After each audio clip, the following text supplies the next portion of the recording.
சிவனடியாருக்கு தொண்டு செய்த நாயனார். அதாவது திரு அமுது படைத்து உய்ந்தவர்கள் பலர். இவர் திரு அமுதுடன் ஆடை அணிகலன்களையும் அழித்து அதனால் உய்ந்தவர் நம்முடைய அமர்நீதி நாயனார் அவர்கள். அமர்நீதி நாயனார் ஒரு வணிகர். அவர் நிறைய செல்வங்களை சேர்த்து செல்வத்தின் பயன் அடியார்களுக்கு ஈவது என்று அவர் ஒரு திருநல்லூர் என்ற ஊரிலே ஒரு மடம் கட்டினார். அந்த மடத்திலே அடியார்கள் சிவனடியார்கள் அனைவருக்கும் திரு அமுது செய்வித்தார். அடுத்து அவர்கள் என்ன எண்ணினார்களோ என்ன வேண்டினார்களோ அதனை முன்னரே அறிந்து அதற்கு உதவி செய்தார். அடுத்து சிவனடியார்களுக்கு மேலாடை, கீழாடை, உள்ளாடை எனப்படும் கௌபீனம் ஆகிய கோமணம் ஆகியவற்றை அவர் அளித்து அவர்களை மகிழ்வித்தார். இவ்வாறு அவர் தொண்டு செய்து கொண்டு இருக்கும் பொழுது ஒரு நாள் சிவபெருமான் இவருடைய தொண்டின் பெருமையை உலகத்திற்கு உணர்த்த எண்ணினார். ஒரு மூத்த அந்தணர் போல ஒரு சிவனடியாராக வேடம் பூண்டு நம்முடைய அமர்நீதி நாயனாருடைய திருமணத்திற்கு எழுந்தருளினார். அவ்வாறு வரும்பொழுது கையிலே ஒரு தண்டம், அந்த தண்டத்திலே 2 கௌபீனங்களை சுற்றி கொண்டு இவர் வந்த சிவனடியாராக வந்தார். வந்தவுடன் அவர் ஐயா திரு அமுது செய்ய வேண்டும் என்று நம்முடைய அமர்நீதி நாயனார் அவரை வணங்கி வேண்டினார்.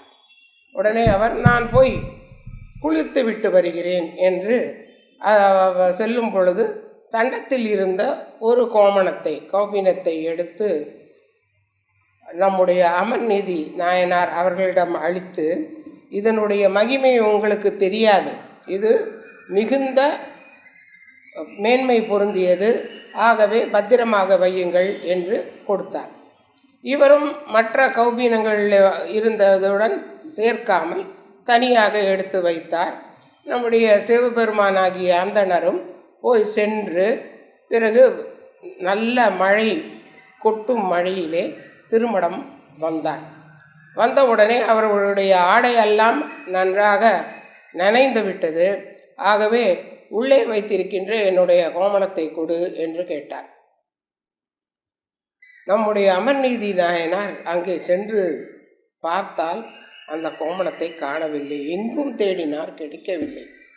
உடனே அடியார் அந்தணர் வேடம் பூண்ட சிவனடியாரை காலிலே விழுந்து வணங்கி, ஐயா நான் மிக பத்திரமாக வைத்திருந்தேன், ஆனால் எங்கே சென்றது என்று தெரியவில்லை, மன்னித்து கொள்ளுங்கள், வேறொரு ஆடை கொடுக்கிறேன், அதனை அணியுங்கள் என்றால் உடனே அவருக்கு கோபம் வந்து விட்டது. சிவனடியார் சொன்னார், நான் அது மேன்மையானது என்று கூறினேன், ஆனால் நீங்கள் அதற்கு ஒத்துக்கொள்ளவில்லை.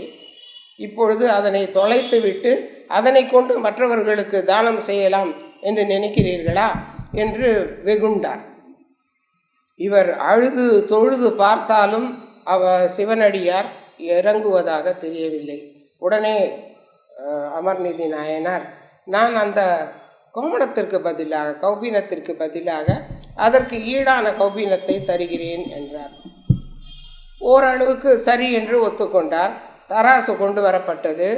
ஒரு பக்கத்திலே அவர் தண்டத்தில் சுற்றி வைத்திருந்த இன்னொரு கௌபீனம் அதை வைத்தார்.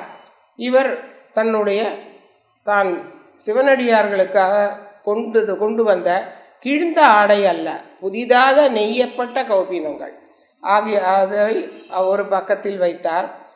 அது தட்டு மேலே தான் இருந்தது. பிறகு ஆடைகளையெல்லாம் வைத்தார். அப்பொழுதும் கீழிறங்கவில்லை. அவர் தன்னுடைய பொருள் அனைத்தையும் வைத்தார். அப்பொழுதும் கீழிறங்கவில்லை. உடனே அந்த சிவனடியாரை வணங்கி, ஐயா இனி நானும் என் குழந்தைகளும் என் மனைவியும் தான் உள்ளோம், நாங்கள் இந்த தட்டிலே ஏறி அமர்கிறோம் என்று வலம் வந்து அந்த தட்டிலே ஏறினார்கள். அந்த கௌபீனம் இருந்த அந்த தட்டும் இந்த தட்டும் சரியானது. அதாவது இறைவனுடைய ஒரு பொருள் ஒரு அடியாருடைய ஆவி பொருள் அனைத்துக்கும் மேலானது என்பதனை இது உணர்த்துகிறது. அது மட்டுமல்ல, தன்னையே அவர் கொடுக்க வந்த இந்த நிகழ்வு மிக உன்னதமான நிகழ்வு. இதே போல ஒரு நிகழ்வு கிருஷ்ணருடைய வரலாறில் நாம் காணலாம். நாரதருக்கு திடீரென்று ஒரு சமயம் அடிமைப்பட்டு விட்டார் கிருஷ்ணர். உடனே சத்தியபாமையும் கூடவே சென்றார். சத்தியபாமைக்கு ஒரு செருக்கு இருந்தது. தனக்கு எப்பொழுதும் அன்பர் கிருஷ்ணர், தன்னுடன் அன்பாக இருப்பவர், நமக்கும் ஏராளமான பொன் பொருள் இருக்கின்றன என்று கர்வமும் கொண்டிருந்தார். ஆகவே அந்த அடிமைப்பட்டு இருந்த அந்த நேரத்திலே மக்கள் அனைவரும் திகைத்து போனார்கள். ஆகவே இறைவனை திரும்பவும் நாரதரிடமிருந்து மீட்டு தர வேண்டும் என்று வேண்டினார்கள். சத்தியபாமியும் நாரதரிடம், ஐயா, கிருஷ்ணரை மீட்டு கொள்வதற்கு என்ன வழி என்று கூற, அவர் சொன்னார், கிருஷ்ணரை தராசிலே ஒரு பக்கம் இருக்கட்டும், உங்களுடைய பொன் பொருள் ஆகியவற்றை இன்னொரு தட்டிலே தங்க கட்டிகள் வெள்ளி கட்டிகள் எல்லாவற்றையும் உங்கள் கருவூலத்தில் உள்ளதை வையுங்கள். தட்டு சரி, அந்த பொருளை நான் எடுத்துக்கொள்கிறேன்.